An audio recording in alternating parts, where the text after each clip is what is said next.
bundle up. It is so cold out there. Glad you're watching Channel 3 Eyewitness News today. I'm Latrice Curry. I'm Dan Kennedy in for Jed Mescon. It feels like winter on this cold Tuesday, January 19th. David Carnes is here not only to talk about how cold it is this morning, but just what we're expecting tomorrow. Yeah, it could be pretty nasty tomorrow. Thank you very much. Hey, it's cold enough for some schools to be delayed this morning. Hamilton, Marion, Grundy counties all on 2-hour delay. Also Polk County and Cherokee County, North Carolina, 2-hour delays.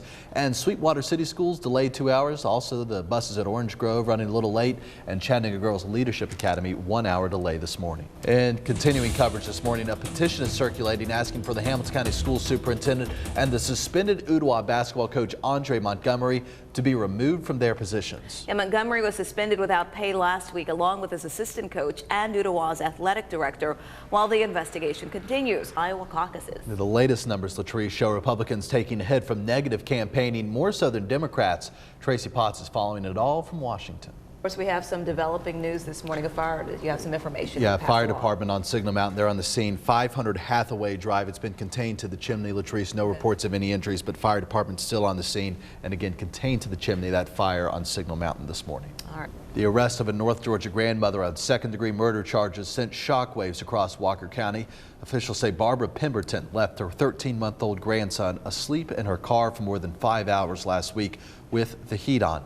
The infant died from hypothermia. It was the first hot car death in January in the U.S. in more than 15 years.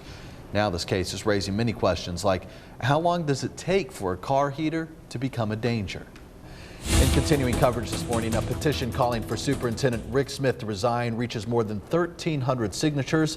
It also calls for the former Ooltewah basketball coach Andre Tank Montgomery to resign as well.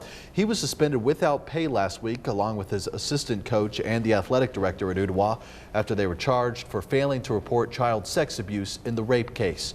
District 3 board member Greg Martin is taking notice, saying, quote, "I think the community has made it pretty clear that they've lost confidence in the system, and I think there needs to be a change."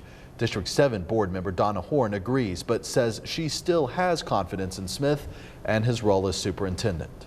It's unclear if Smith's employment will be brought up at the next meeting on Thursday, but it's important to note Smith's contract was extended 6 months ago through 2019.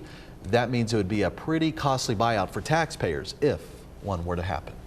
And speaking of frozen things, when it snows, people tend to make snowmen, right? Yes. But when it's brutally cold in Minneapolis, residents tend to freeze their pants off. Yeah, okay, here's what we're talking about. Temperatures have been hovering around 0 degrees over the last 40 hours. So one man decided to have a little fun. He froze a pair of his pants and put them in his lawn, then posted the picture on Facebook. The idea quickly went viral. Some people froze their jeans, their corduroys, sweatpants, you name it. The streets now look more like a clothing store than a neighborhood.